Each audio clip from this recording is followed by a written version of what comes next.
But उन आंकड़ों को देखकर, इतने विधायकों को देखकर जिस तरीके से राजद अपने पुराने स्वरूप में, अहंकार में आ गया था, उस वक्त मैं बार बार ये कह रहा था कि ये अहंकार ही इनके पतन का कारण बनेगा, क्योंकि ये कभी समझ ही नहीं पाए कि एक बटे हुए एनडीए का लाभ आपको मिला है, जनता ने आपको नहीं स्वीकारा है।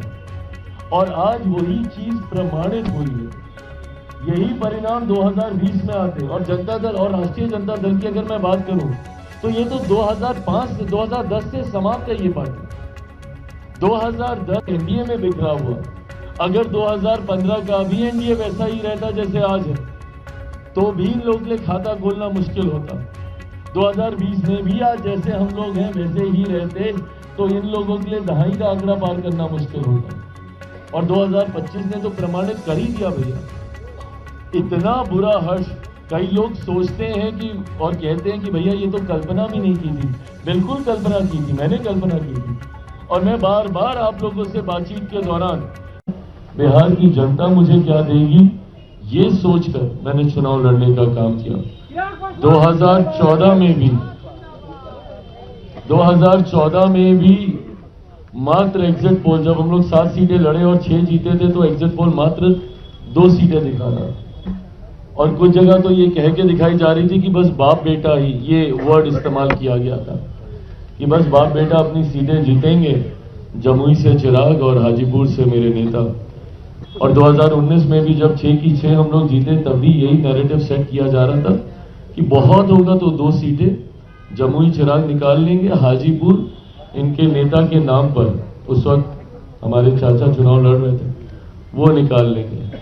और 24 में तो हद कि भैया सिर्फ हम ही सीट निकाल पाएंगे, जमुई की 1 सीट निकल गई तो निकल गई, बाकी इनके जितने प्रत्याशी हैं उनमें से कोई चुनाव नहीं जीत पाएगा। और मेरे 5 सांसद आज इस मंच पर आपके सामने मौजूद हैं। बहरहाल मैं एग्जिट पोल को मैं दोष नहीं देता, मैं दोष उन लोगों को देता हूं जो ये नैरेटिव सेट करने का प्रयास करते हैं बार बार कि गठबंधन में दरार है, चिराग पासवान मुख्यमंत्री जी के बीच में दरार, लोजपा जदयू। और इन बातों को सहज स्वीकार करना भी आसान हो जाता है क्योंकि मेरा इतिहास भी ऐसा ही रहा है। 2020 में जिस तरीके से हमारी भूमिका रही तो उस भूमिका के साथ जोड़ते हुए इन परिस्थितियों को जोड़ना आसान हो जाता था। और इसीलिए 24 के लोकसभा में भी यही परसेप्शन बनाया गया और यही परसेप्शन 2025 विधानसभा में भी बनाया गया। पर मुझे खुशी है आज कि जिस तरीके से तमाम बातों को ध्वस्त करते हुए एनडीए का प्रदर्शन रहा और जिस तरीके से विपक्ष के तमाम करता हूं, पढ़ता रहता हूं, निरंतरता में सैफोलॉजिस्ट नहीं हूं बट आंकड़ों को पढ़ता हूं, आंकड़ों पे काम करता हूं। और इसीलिए मेरा विश्वास हर बार गहराता है कि भैया इतना तो हम जीतेंगे ही जीतेंगे। और वो विश्वास जो मैं आप लोगों से संवाद के दौरान भी रखता हूं वो आता ही इन बातों को लेकर है क्योंकि मैंने उन आंकड़ों पे काम किया होता है। मैंने बार बार 2020 से इस बात को कहा, जब ये बात कही जा रही थी कि भैया राजद इतनी बड़ी पार्टी, राजद इतनी बड़ी पार्टी, उस वक्त के नेता प्रतिपक्ष, अब आज की तारीख में कौन होंगे कैसे होंगे नहीं पता, बट उस वक्त के नेता प्रतिपक्ष कि भैया वो एकदम मुख्यमंत्री बनने के समीप थे, बन ही गए थे, शपथ होने वाली थी। मैंने तब भी ये कहा था कि बिहार की जनता ने कभी भी उनको चुनने के लिए वोट नहीं दिया है। 2020 में बहुत सहजता से ये बात मेरे साथ जोड़ दी जाती थी और कह दी जाती थी कि चिराग पासवान की वजह से जनता दल यूनाइटेड को नुकसान हुआ। अगर जनता दल यूनाइटेड को नुकसान हुआ तो इसका लाभ किसको मिला? उसका लाभ सीधा सीधा राजद को मिला था। राजद को भी उस वक्त बड़ी पार्टी चुनने का जनादेश नहीं था क्योंकि उस वक्त एक डिवाइडेड एनडीए था। इसका लाभ परिस्थितिवश राजद को मिल गया था।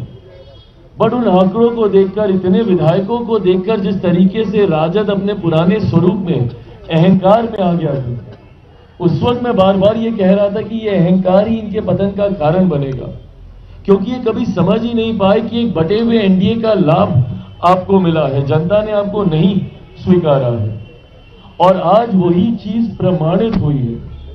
यही परिणाम 2020 में आते, और जनता दल और राष्ट्रीय जनता दल की अगर मैं बात करूं तो ये तो 2005 से 2010 से समाप्त है। ये पार्टी 2010 में जिस तरीके से एनडीए को प्रचंड बहुमत, एक ऐतिहासिक बहुमत मिला था, उसी वक्त राजद को अस्वीकार कर दिया गया था और ये अस्वीकार 2005 में भी हो गया था। तो एक बार जो 90 के जंगल राज के बाद, उन 15 सालों के शासन के बाद जनता ने राजद को अस्वीकार करने का काम किया, बिहार की जनता ने कभी उन्हें दोबारा स्वीकार नहीं किया। अब उसके बाद से परिस्थितियां बनती गई। 2010 में जनता ने एक स्पष्ट जनादेश दे दिया कि भैया राष्ट्रीय जनता दल जंगल राज वाला नेतृत्व तो हमें नहीं चाहिए, पर 2015 में परिस्थितिवश पुनः उन्हें मौका मिला। मुख्यमंत्री नीतीश कुमार जी के उनके साथ जाने की वजह से उन्हें लाभ हुआ और 2020 आते आते तक जिस तरीके से एनडीए में बिखरा हुआ, अगर 2015 का भी एनडीए वैसा ही रहता जैसे आज है तो भी इन लोगों के लिए खाता खोलना मुश्किल होता। 2020 में भी आज जैसे हम लोग हैं वैसे ही रहते तो इन लोगों के लिए दहाई का आंकड़ा पार करना मुश्किल होता। और 2025 ने तो प्रमाणित कर ही दिया भैया। इतना बुरा हर्ष, कई लोग सोचते हैं कि और कहते हैं कि भैया ये तो कल्पना भी नहीं की थी। बिल्कुल कल्पना की थी, मैंने कल्पना की थी और मैं बार बार आप लोगों से बातचीत के दौरान इस बात को मैं कहता रहा था और मैं कह रहा था कि भैया अगर हम लोग यूनाइटेड तौर पर चुनाव लड़ लेंगे तो कोई कारण नहीं है कि राष्ट्रीय जनता दल या महागठबंधन अस्तित्व में भी आ सके। और इस बार जिस तरीके से इनकी बुरी करारी हार हुई है, ये दर्शाता है कि जिस तरीके से महागठबंधन राष्ट्रीय जनता दल को बिहार की जनता आज से नहीं दशकों से नकार चुकी है, पिछले 20 साल से नकार चुकी है। ये सिर्फ एक भ्रम बना हुआ है और इस बार तो भ्रम यहां तक टूटा कि जिस एमवाई समीकरण की ये लोग बात करते थे, इस बार तो वो एमवाई समीकरण तक ध्वस्त हुआ है। और इस बार कई ऐसे एम हैं एक बड़ी संख्या में जिन्होंने हम लोगों का साथ देने का काम किया, जो मुख्य धारा के साथ जुड़ना चाहते हैं, और कई ऐसे वाई के साथी भी हैं जो इस बात को समझ गए भैया कि वाई का मतलब सिर्फ एक परिवार है महागठबंधन में।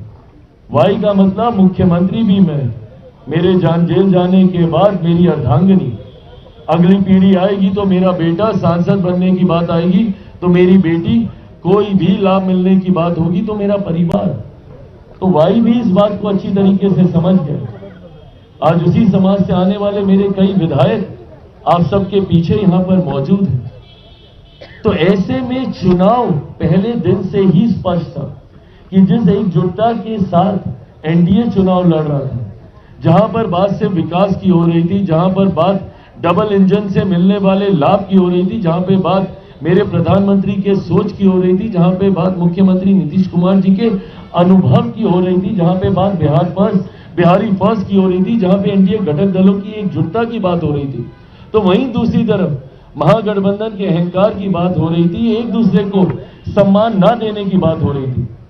आप बताइए भैया ये कौन सहज स्वीकार करेगा कि इतनी माथा बच्ची के बाद, हाथ पांव जोड़ने के बाद, एक दूसरे को आंख दिखाने के बाद तो आपने मुख्यमंत्री के चेहरे पे सहमति दी। अगर ये सहमति इतनी पहले ही थी तो राहुल जी तो घूम के गए थे ना भैया बिहार, उस वक्त घोषणा कर देते उनके चेहरे पर किस तरीके से उनको डराना धमकाना पड़ा, तब जाके वो चेहरे की घोषणा हुई। और एक और जो उप मुख्यमंत्री बनने के लिए भैया पूरी पार्टी को ही उन्होंने स्वाहा कर दिया। और उस पर भी अहंकार उस गठबंधन का देखिए कि जनादेश अभी तक आया नहीं था और 18 तारीख को हम शपथ लेंगे, 18 तारीख को हम शपथ लेंगे। ये लोकतंत्र की भाषा नहीं है, ये अहंकार की भाषा है, ये तानाशाही की भाषा है। और जिसको 90 के दशक के बाद जनता ने नकारा तो आज तक उन्होंने कभी स्वीकारा नहीं। आज के बाद राष्ट्रीय जनता दल जिस तरीके से ये सांप्रदायिकता जातीयता का प्रतीक बन चुका था, एमवाई समीकरण, और कल मुझे खुशी हुई कि जिस बिहार फर्स्ट बिहारी फर्स्ट की सोच को मेरे प्रधानमंत्री जी ने भी मजबूती से दोहराने का काम किया। जिस बात को मैंने हर मंच से कहा कि सही मायनों में बिहार में कोई एमवाई समीकरण है तो उस एम में देश की ही नहीं दुनिया की आधी आबादी का प्रतिनिधित्व करने वाली महिलाएं हैं, तो उस वाई में मेरे प्रदेश की ही नहीं देश की सबसे बड़ी आबादी युवाओं की है। ये है सही मायनों में एमवाई का समीकरण। कल प्रधानमंत्री जी ने भी इस बात को मजबूती से कहने का काम किया इस MY समीकरण के साथ आने वाले दिनों में हमारी सरकार कार्य करने का काम करेगी, जहां पे जात पात धर्म मजहब से उठकर एक समावेश की सोच के साथ, जिसमें बिहार फर्स्ट बिहारी फर्स्ट का मजबूत समर्थन आप सबको देखने को मिलेगा। मेरे प्रधानमंत्री के सोच वाली सरकार, मुख्यमंत्री नीतीश कुमार जी के अनुभव वाली सरकार, बिहार फर्स्ट बिहारी फर्स्ट के समर्थन वाली सरकार आने वाले दिनों में आप सबको देखने को मिलेगी। मैं ये मानता हूं कि अगले 5 साल बिहार के लिए एक स्वर्णिम काल के तौर पर होंगे। पिछले साल सवा साल में हम सब ने अनुभव किया कि कैसे मेरे प्रधानमंत्री के लिए बिहार प्राथमिकता है। देश का प्रधानमंत्री साल भर के भीतर 12-13 बार बिहार आते हो। चुनाव प्रचार को जिस तरीके से उन्होंने लीड करने का काम किया, जिस तरीके से हर दूसरे दिन बिहार आकर उन्होंने यहाँ पे प्रचार करने का काम किया, ऐसे में परिणामों के बाद जहां मैं बिहार की जनता का धन्यवाद करता हूं कि सही समय पे लिया गया सही फैसला। आज की तारीख में बिहार में जरूरत है इस डबल इंजन की सरकार की, तो वहीं मैं मेरे प्रधानमंत्री का धन्यवाद करता हूं, जितनी मेहनत उन्होंने चुनाव प्रचार में करने का काम किया। हर दूसरे दिन बिहार आकर जिस तरीके से उन्होंने बिहारियों में ये विश्वास दिलाने का काम किया, चुनाव से पहले भी जिस तरीके से निरंतरता में बिहार आकर लाखों करोड़ों की परियोजनाओं को बिहारियों के लिए समर्पित करने का काम किया, ना सिर्फ शुभारंभ किया बल्कि उद्घाटन कर बिहारियों को उन योजनाओं को समर्पित करने का काम किया। इन चीजों ने विश्वास बढ़ाया बिहारियों के मन में। और जिस तरीके से मुख्यमंत्री नीतीश कुमार जी ने इस पूरे चुनाव कैंपेन को लीड करने का काम किया, कल मैंने फोन के माध्यम से तो उनको बधाई दिया, आज व्यक्तिगत मुलाकात में भी मैंने मुख्यमंत्री जी को बधाई देने का काम किया।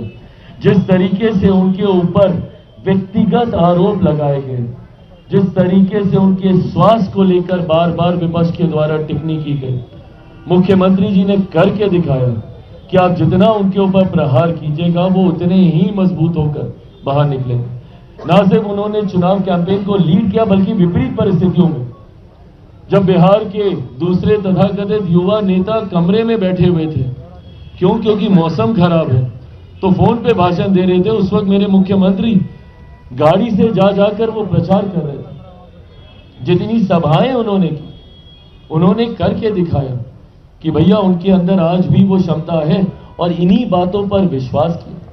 जितने फॉल्स नैरेटिव विपक्ष ने गढ़ने का काम किया, मेरे प्रधानमंत्री के बारे में जो व्यक्तिगत टिप्पणी की, उनके बारे में जिस तरीके से उनकी मां को लेकर किसी भी मंच पर वोट के लिए ये नाचने लगेंगे, इन बातों को लेकर, कभी चौकीदार चोर है तो आज वोट चोरी की बात कहकर जितने व्यक्तिगत प्रहार उनके ऊपर हुए, उतना ज्यादा हमारा गठबंधन मजबूत हुआ। बिहारी मर्यादाओं के लिए जाने जाते हैं, अपनी सभ्यता के लिए जाने जाते हैं। ऐसी असभ्य भाषा कभी भी बिहारियों ने स्वीकार नहीं की है। ऐसे में एक बार फिर से इस असभ्यता को नकारने का काम किया गया।